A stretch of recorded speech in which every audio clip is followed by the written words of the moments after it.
gentlemen, welcome to the show. This is Mies in the Podcast. I am Oleg, I'm Chef. and this is Mike. And welcome to Mies in the Podcast, Stories from the Dish Pit. Thank you very much, Oleg.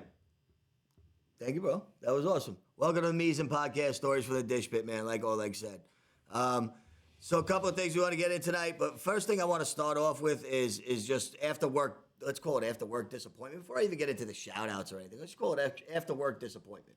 So you get out of work in a whole day, and you're either going to go home and eat cereal, frozen pizza, my favorite things are Elio's, or something. But if you're going to stop somewhere and get something, the worst feeling is to be disappointed. You want a happy meal, not sad meal. Like I want we were talking. I want a friggin' happy meal, not a sad meal. Nobody wants to pay for disappointment. Oh, I don't want to pay for you. People want happy endings, not sad endings. That's how it is, Facts. Facts. Nobody wants a sad ending. Facts. And after a long day in the kitchen, I don't blame you. I want a decent meal. I don't want a shitty disappointment of a pizza. It was bad, man. It's like my fucking rap conspiracy. I can't get a rap that's see it because nobody wants to see a rap because I'm wrong. So wait, you got to tell us what was wrong with the pizza. So I had to get it. It had more grease on it than me after a 12-hour shift cooking Italian food for 130 people. Nice. Do you understand what I mean? So you got to dab it. You can't get comes no out facts orange more like than a that. last president. First thing, I walk into the pizzeria, I'm starving. I'm on my way to get you, and I'm just like, I got to get something to eat. I'm starving. I didn't get a chance to eat anything at work. I had a fucking yogurt or whatever. But it's not, the first thing I walk in is like, ¿Qué pasa, primo? ¿Cómo está? I'm like, 2 slices. No bueno. It was way too fast for me, and No I'm not at bueno. work. So anyway, I get the pizza, bro, and I got it, and I looked at it, and I was just like, it was like you and your fucking hamburger last week. All I did was napkin. I dabbed my pizza off. This is friggin' New York, people. This is Brooklyn, New York. I shouldn't get pizza this bad. You should not be able to see your reflection in pizza. No, man. It should not be that Excellent. greasy. Absolutely. It should have. So it's just disappointed, man. And like, what do you like? I don't know why we don't eat it. Why don't you eat at work? I don't eat at work because I'm always too busy and we're just running around. You don't have time to really sit. So with me always working the line, like I get full of flavors and scents. So I get full on just sampling different dishes as I'm cooking them throughout the day. So I ruin my appetite by going savory, sweet, bitter, sour, everything in between. So after I sampled everything that I'm making throughout the day, I don't want to sit down and actually have a full meal because I don't know what I want. I don't know if I want something sour, something savory, something sweet, whatever it is. You know? Most of the time I just grab a scoop of tuna fish, Yeah. put it on a half a whole wheat bread, fold it in, that's it, and that's and anything you fold in half like that still considered a taco. In my opinion. I think so many people, man. Sure. It's not a taco. Don't see your wraps. But yeah, man, there's nothing like being disappointed, and we do that all day. And it's just like cooking for family, or whenever we're all together. It's just you're eating all day, you're tasting what you're cooking, and who wants to sit down and have something? So to get out and then you get hungry because you probably smoked or whatever, and now you just want something. And I want the pizza, and it was disappointing. The wife made chicken cutlets, and I'm just like, screw everything, and it's really worth it right now. And now I had pizza, and I threw it out on 85th, and there's seagulls eating the pizza right now with 2 pigeons, a raccoon, and a fox named George. Is a kitchen meal even the same if it's not eaten over a garbage can? No, it's not. Bro, or eaten folded. We eat everything folded. Right before you're throwing Folded. it out. Either folded or right over a garbage can. Yeah, Like 100%. 100%. on a milk crate over a garbage can, it's like fine dining at the end. Like, it's just your little comfort moment. You hide in the corner with a garbage can and a little bit of food. You get that little piece of zen. 5 minutes That's of it. zen. It's amazing. It's and amazing. You And eat a little bit and reset. That's and all everything's you mixed need. together. Yeah. Everything's mixed together. It was a salad. smorgasbord. There's a chicken finger cut up in there. There's this and that. It's the best. That's how we did it, right over a garbage can. We still do it. And I still stand up, even when I got family over and you want to sit down and eat. I'm like, no. I sit down, I fall asleep. I don't want to be comfortable like that. I stand 12 hours a day, all the time. That's what I do. And I know, you're in a different field now, but still, it's the same thing. You're still on your feet. Yeah. And that'll get us to our topic later, about footwear. It's really important. Footwear is very important. I keep on looking here because I didn't realize that that's the camera I'm supposed to look at because everything goes like this. It's one of the reasons I couldn't drive a tow truck because I'd go that way and the cars would go this way, and it was a whole other story. Right, Mateo? Something else I want to talk to you about. Shout out to Mateo. Shout out to Mateo and Carlo at No Limit. You guys are awesome. Thank you for the sponsorship with the Ariel's program. Real quick, we'll talk about that. So my daughter Ariel, her school put her up for an adaptive bike, and I just wanted to thank everybody out there that chipped in and donated and voted for her and so forth. And everything she raises over the goal that she met, that she had to reach, goes to another child who needs an adaptive bike or something like that. So the more we give, the more we help, and that's really big. So thank you, everybody. The link, along with others, will be on our IG page, YouTube, and everything like that. Wow, that drifted. But getting back into it, something else I wanted to talk to you about was openers versus closers, and the whole mise en place thing. The basis of our podcast. That's where the name comes from. But mise is really important, man, because there's nothing like reaching into your low boy or into your refrigerator and going to grab that 9, 6, or third pan. And there's an empty container. And it's just empty, bro, or the wrapper's there. Or that friggin' burger that you had and just the paper stuck in the bottom of the pan. The last sad gray burger, yeah. Oh, my God. D, it wasn't an Impossible Burger, just so you know. Yeah, man, but that do you have any experiences with that? I mean, what's your thing with openers versus closers and so forth? Me, like I said, it's funny. I think, openers are like the butter in the tray where they just sit there and kind of look over everything in the fridge and the closers. Yeah, are openers the guys that just start get it off done. kind of like the Hunger Games where they stand off on the balcony trying to point out what's wrong with the rest of the minions. With all the crazy hair. And night shift, I used to always work night shift. And after working a 12-plus hour shift, then you're rushing to clean everything to finish prep if you don't have a set prep person or whatever it is. And then the morning shift, no matter how much prep you put in, it's not enough. Morning shift will never be happy. They will always point out there's either a little bit of dirt or instead of a 1 pint container, they wanted 2 pint containers. Nobody will ever be happy. The pictures. Yep. with the corner the of the corner of the fryer. GMs, just for a reason to bitch. It's the corner of the fryer. The back corner, the front corner of the fryer where you couldn't get it out with the rag, or there was something. There's a picture. It's a whole conspiracy about why this was left there and how you didn't do your job and all that. There's a big thing about openers and closers, man, and we could debate that back and forth online or whatever. But we're just a different breed. We're late night people. We're going to be the ones out drinking. We're going to be the ones out hanging out and having a good time. But we get our shit done.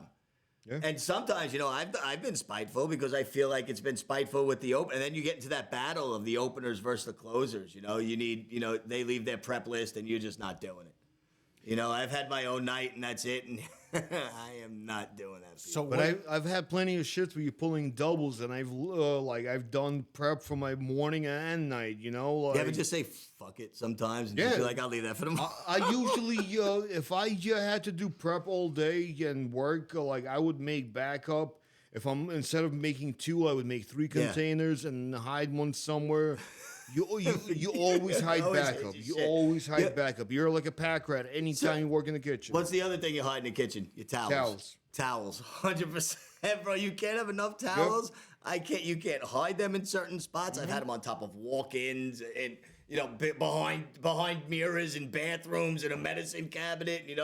I swear to God, these are just places chefs, cooks will hide their towels anywhere imaginable. If you're like, nobody would put anything there, open it up. I'm telling you, there's a bar towel in there. So what you guys are saying is that the openers are like the high end. Yeah. You got the royalty the, of the GM there, and you know, like you said, all those things there. But Pretty much, yeah. But the thing about us night people is we know the difference. Like, you ever work in a place where we drink at night? No. Usually. No.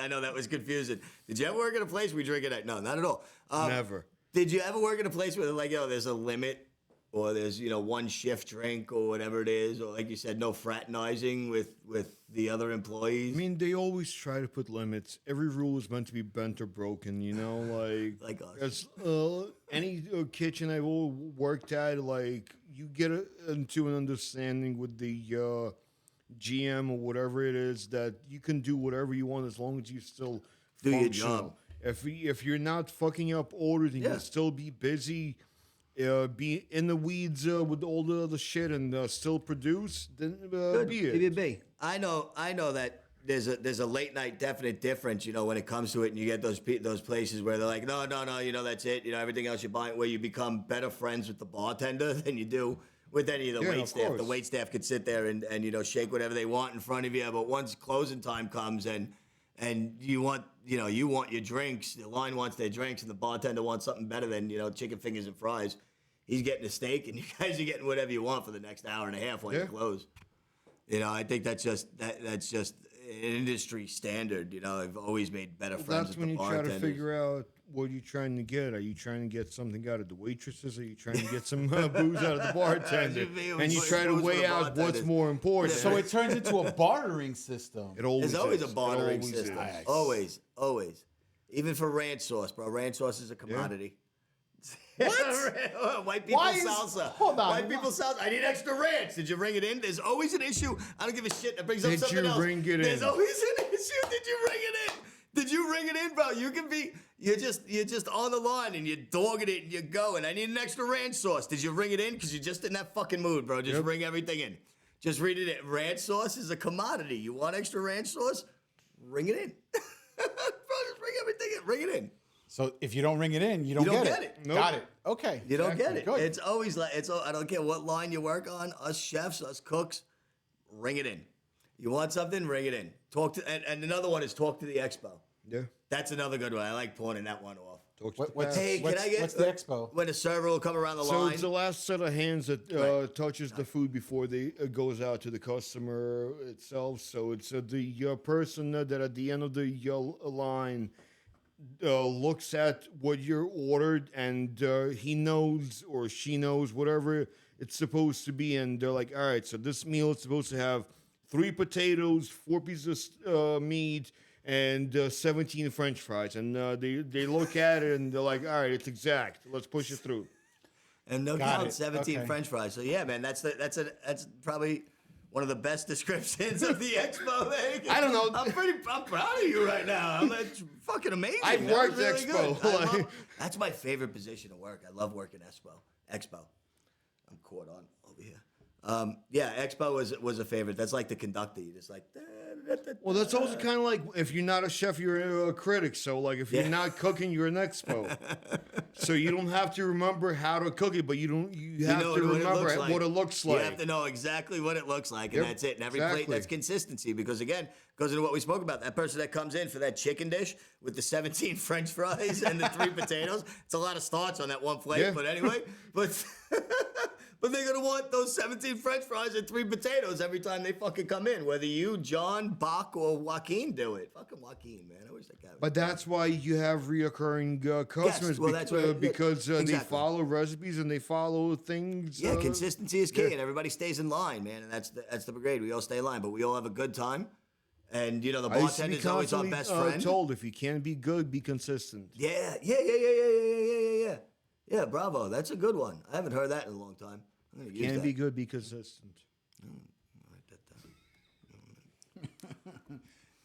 Please hold while Chef writes that down for future reference. No, that's awesome. So how does that get into with Mies? Because again, Mies is super important. So do you make sure, do you have to kind of make sure that the next person is prepped? I know that we don't, that it doesn't happen like that, but is there some kind of guilty thing inside of you? Because I think as I got older and I have to work the line, I'm like, fuck, I was there. If it's me doing it and I'm like, I'll save it for the morning and I forget about it, that's on me. See, for me, the fact that I usually have to cover the other shift, so I always think of it as like prepping as if I was going to open up the following morning, because just in case I do, I want to be able to be fully Right, for your prepped. opening. And I don't want anybody to be bitching to me about the fact that I gave him 1 pint instead of 2. So I'd rather over prep and hide any things, and to make sure that nobody has any reason to complain. Because if they got a reason to complain, then we got something to talk about. But like I usually try to over prep to make sure everything is smooth. And it's very minimal conversation with in the passing and the Of course, tides. yeah, It's like 2 ships blowing in the wind. yeah. I've seen guys wait on the line until the day guys Bro, or the it's like, shift it's before like a have race gotten when off. you're trying to pass it off. Like, here you go. Yeah. Now it's your turn. Yep, it's your turn. And I very rarely worked with guys, especially when we're in the shits, that have just been like, yo, I'm out of here. Guys will stay like an extra. But then I have worked with guys where they're just like, Yep. nah, man, I got to go, homie. That's it, bro. I ain't staying extra. You're on your own. That's Eight and that out. steaks 8 medium and rare. done. That's eight it. and done. That's 8 it. and 8 done. out. That's it. You're gone. Man, that's funny. Oh, all right, guys. So, So basically, hold on. I got a question. So maybe the day shift should be the people who are not experienced, while as the night shift should you be the usually do that. okay. Day shift always has non-experienced people, and they're usually trained by shitty other because people. You'll have people that can power through, because in like a day shift, you really have barely a morning. Then you got lunch crowd, so you're busy for an hour and a half, 2 hours tops. Your day shift is your prep day. Those are And your then, prep guys. and then it dies down, and then all they're doing is they're prepping for the night crew, and for the dinner rush that starts usually after 6, 7 o'clock, and then on until closing. So, day shift is usually, if you don't have set prep cooks, they're the ones dicing your carrots and doing all your prep work, or at least they should be. And a lot of times at spots during the day, there's only one guy up on the line. Yeah. And everybody else is downstairs just prepping the shit out of it for the next service and so forth. That's let's call it as it is. That's really what it comes down to. You got one guy upstairs that's doing maybe 2 sauté dishes, a bunch of burgers, which is mindless.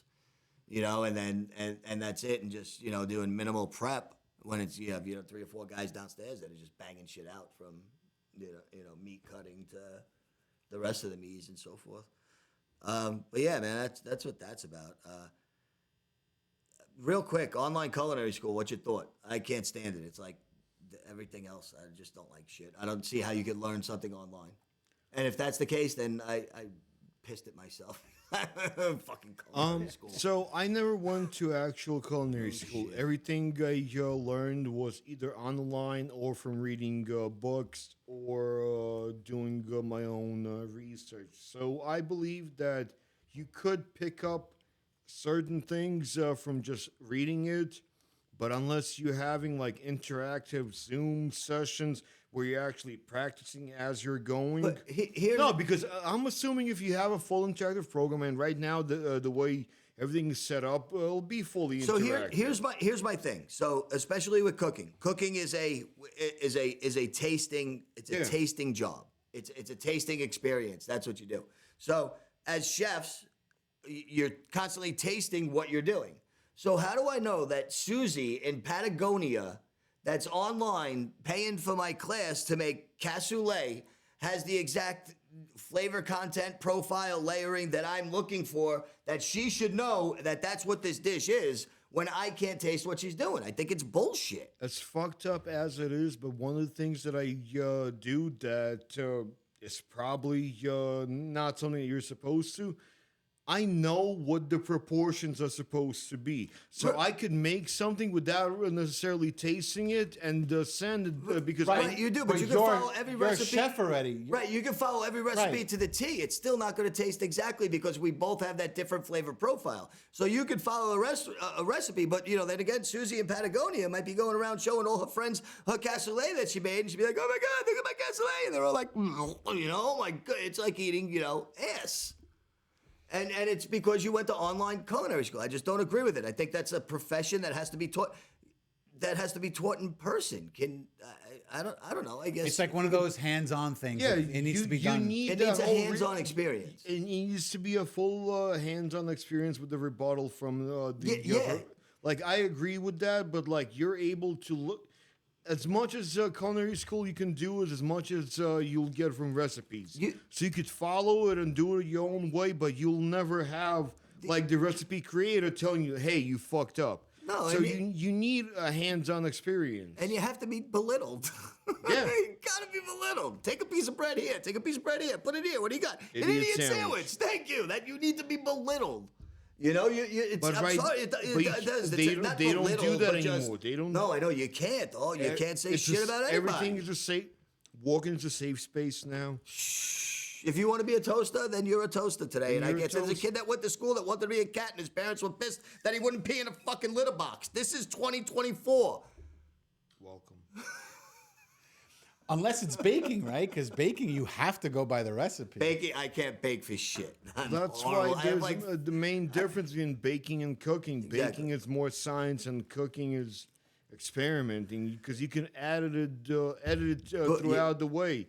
You can add things or take things away. If you fuck up, if you're baking, if you haven't added enough ingredients to make it rise, you're not gonna add it later. Yeah, Right. I am definitely not a baker. I have like 3 things I have go to, and one of them is an avocado mousse. It works for me. Well, that's why most chefs, especially like throughout the culinary journey, they unless they become like a expert in like a chocolatier or a bakery That's expert, insane. then that's a whole other thing. Then because when you're working, you're just knowing basic things like how to make cupcakes, cornbread, like simple things here and there, simple desserts in case something doesn't go right. You can't get a provider to do so. You know, desserts. Yeah. And that's Outside about it, sauce. you know. Like I get happy when I cover a strawberry in chocolate these days. I'm like, woo, it's stuck. Win. Win. I won. It's a good thing. Yeah, I think it's 2 different things. Like you said, it's chemistry with baking. I can't, I can do that. I'm not a good baker at all. and I cheated I'll my way admit through that. school, you know. So like No, you make some good stuff. I've eaten your baking. that's because it's all infused and you hide by the end of That's it. pretty much what it is. Yeah. My secret ingredient, love. Oh man, so online culinary school. I don't agree with it. Let me let's get kind of wrap it up. I don't know if I shouted out Reds yet. Did I shout out yet. Reds? No, I didn't because we got into my terrible pizza in Brooklyn and how disappointing it was. But shout out to Reds Barkers. Nothing could be meaner than when you get a good wiener and you just really just feel it, and it's just a good hot dog. It's a great barker, and now they got brotatoes. So if you've never been to Staten Island, you have to come check out a brotato. And if you've been to Staten Island, then you know what we mean by the brotato, as it was just broken down to me why it's a brotato. So come check out the Staten Island brotatoes and get a wiener and a brotato and have your day made. That's on Arthur Kill Road. Let's get into just the tips with Oleg before we close out. Do you have No. Wait, what? We No? got one more topic, Oh man. my goodness, I forgot about With it. Holy footwear. shit. Let's talk about I was gonna go footwear. into it, but wait a second. We had this whole discussion. How did I forget about this crock of shit? Oh, I don't know. Crocs. I don't know. Oleg, you Crocs. tell us. Oleg's got a whole thing behind Crocs. Well, the whole just a tip / this discussion, it's all kind of all in one. My whole tip of the week was that you got to wear good footwear. I've worked for over 20 years, and I've never had foot pain when working on the line because I would rather spend a little bit of extra money and buy good footwear and be comfortable while I'm working 12-hour days than buy $30 pair of sneakers and be miserable all day and complaining about my feet. You should, and I agree with you 100%. And I rock nowadays. I've tried like we said the Birkenstocks or whatever those were, the clogs, I've got the what are the other one, the Mosmo Sharks or whatever they were, just culinary shoes. And, some of them are from Shoes for Crews, terrible shoes. Spend the money and get them on. I got hokas, whatever they are, and those are the greatest things I've ever bought. My feet, my legs haven't hurt. I wore Not clogs. sponsored. I felt like I was walking a friggin' fashion show. My legs would always hurt from wearing the clogs. I don't like those. But we have a whole nother problem here, bro. I hate clogs like I hate brunch. And you swore by these things at the beginning of your career or whatever. Wait, this before was you guys a go in, whole I got a question. defense on Crocs. Hold on, I got a question. Are we talking about clogs or Crocs? No, Or are Crocs. they the same thing? No. He apparently had fucking 4x4 Crocs. Okay, Oleg, This was- 4x4 Crocs. Go This for was it. towards the end of my culinary career. I had I believe they're called the Bistro edition of Crocs, and their sport mode / 4x4 version. Sport mode is what I fucking hear him as. Sport mode. So the back strap was adjustable on both sides, so you could adjust it to make it more form-fitting. And honestly, they may look goofy, but like they have plenty of footbed in it, so they're comfortable, so your feet doesn't. Yeah, but don't- they're like all rubber, like a galvanized rubber yeah, or whatever it they is. all rubber. The whole thing is you gotta wear them with a proper, good, comfortable cotton sock, and they cotton because it doesn't make your feet sweat, and then you gotta have good insoles, and then they will be the most comfortable thing. What if you could, I wouldn't imagine wearing those without. Imagine working like a 13-hour, 14-hour shift and you don't have like socks on. I've seen people come to work without socks on. Like, how do you do that? Number one, I don't like my own feet. I don't want any. I've seen people fucking do this, let alone wear Crocs. Wouldn't it be like? Well, that's the new thing because you got Crocs in the restaurant industry and you got them now. You shouldn't be. in- What if you drop a nurses knife are on your wearing foot? Crocs. Nurses Speaking can of wear 'em. Crocs, you know the inside of the Crocs, the little dots. No, I don't wear Crocs. I never looked at anybody's inside. So in Crocs, the insole of the inside of the Crocs, there's actually a double meaning to the dots. That's the warranty in Braille. Look it up. You shut Dead your ass. mouth. What in God's name are you saying? Look it up, Like producer Snapple man. facts with Oleg. Look it up, producer man. Look Now, it up. hold on. We have This a is tip. our tip, Hold guys. on, we We're have going a to jump tip. into We the have a tip tip real here quick. before we end here about Repeat about that Crocs. tip all over Hey, again. wait a second. Repeat that. Go ahead. The inside dots of the insole If of, he's of fucking Crocs. right. The legend is that's the The legend. the Braille warranty to the shoe. Look it up. I am going to look it up. I mean, up until today, I didn't know that you could go hiking There's with a Crocs. Bro, legend. Wait a I second. did the not toe- make this up. Apparently, the holes are made in Crocs. I'm not making fun of you, bro. But The why? holes are there so that you could put your He's gonna be right about toes this, through too. it. Probably. He's going to be 100% fucking right about this. Everything. Imagine those would be perfect for my feet. For your monster feet. My big toes won't come out. Hold on, give us 1 second. Technical difficulties. Spade is actually looking up this Snapple fact with Oleg. We have to. I mean, we can't just, just say these things. I don't see All right, anything. All right, Go so ahead. we'll figure it out. I'll But get I back to think you guys. We're gonna get back to you, but guys, check it out. We have some new merch. So this is our custom coasters. We also have keychains. Spade, keychain. Sorry. God, we're so bad at this. I was We also I was have researching. keychains. He was looking up the non-existent information. So we also have some keychains, man. So check it out on our site. You can check it out on our link. Those will be posted at the end. We ask that you give us some time to make them, as Oleg does them. He whittles them by hand over candlelight on a rooftop somewhere in a land far away like Brooklyn. And he's getting really good at it, so we'd appreciate a little bit of sponsorship with that. Otherwise, man, that's really what I got for tonight. Thank you for listening to this nonsense. and letting us talk our garbage. We'll get to you on whether Oleg was right or he was talking a crock of shit. Well, listen, I'm going to tell you this. From what I found out so far in the, I don't know what it took, 30 seconds for you to do our sponsored ad by ourselves. It says here that Crocs state that the footbed nubs, although not replicating food reflexology, aim to enhance circulation and give a massage-like sensation. The idea behind these bumps comes from acupressure points.